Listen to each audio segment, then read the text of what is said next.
Hello, my name is Rahman और आज हम पढ़ेंगे क्लास 9th सामाजिक विज्ञान यानी एसएसटी का पाठ संस्थाओं का कामकाज। इसमें यूँ तो बहुत सारी चीज़ें शुरुआत में दी गई हैं, सरकारी पत्र वगैरह, परंतु वो इतना ज़्यादा मुझे इम्पोर्टेंट नहीं लगा, तो इसलिए मैंने उस पर अभी नहीं बनाया, या फिर मैं उस पर वीडियो बना दूंगा। मगर हम शुरुआत करते हैं इस जगह से जो हमारे लिए इम्पोर्टेंट है, जो हमारे दैनिक जीवन में भी हम काफ़ी बार देखते हैं। क्वेश्चन है, संसद क्या है?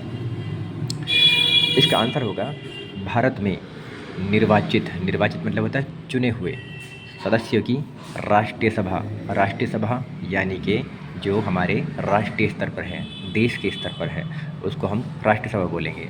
तो भारत में निर्वाचित सदस्यों की राष्ट्रीय सभा को संसद कहते हैं। देखो, निर्वाचित मतलब होता है चुने गए, मगर चुने गए तो हमारे राज्य के स्तर पर भी होते हैं, है ना, और चुने गए हमारे राष्ट्रीय स्तर पर भी होते हैं। जो राज्य के स्तर पर चुने जाते हैं यानी कि मुख्यमंत्री के इलेक्शन के वक्त उनको हम बोलते हैं एमएलए यानी कि मेंबर ऑफ लेजिस्लेटिव असेंबली, है ना, जिसको हम विधायक भी बोलते हैं, ठीक। और जो हमारे राष्ट्रीय स्तर पर चुने जाते हैं उन्हें हम बोलते हैं एमपी यानी मेंबर ऑफ पार्लियामेंट यानी कि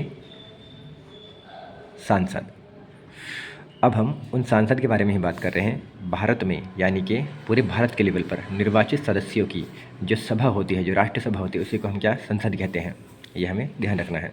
ये एक ऐसा मंच है, मंच यानी कि एक ऐसा बोल सकते हैं हम, एक ऐसी सभा है जहाँ पर नागरिकों के द्वारा यानी कि इनको जो चुनता है, ये जो निर्वाचित सदस्य होते हैं, इनको जो चुनते हैं वो केवल नागरिकों के द्वारा चुने जाते हैं, ये कोई विदेशी द्वारा नहीं चुने जाते हैं। तो नागरिक मतलब जो भारत के अंदर रहते हैं बहुत लंबे समय से, है ना, और उनको भारत की नागरिकता प्राप्त है, मतलब क्या कहते हैं, है ना, तो उसी को हम बोलेंगे नागरिक बोलेंगे।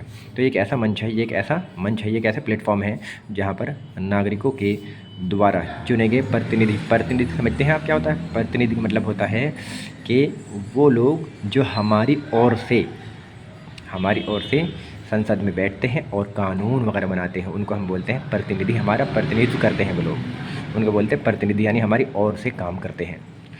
तो यह एक ऐसा मंच है जहाँ पर नागरिकों के द्वारा चुने गए जो प्रतिनिधि होते हैं वो या तो कानून या विधि का निर्माण करते हैं।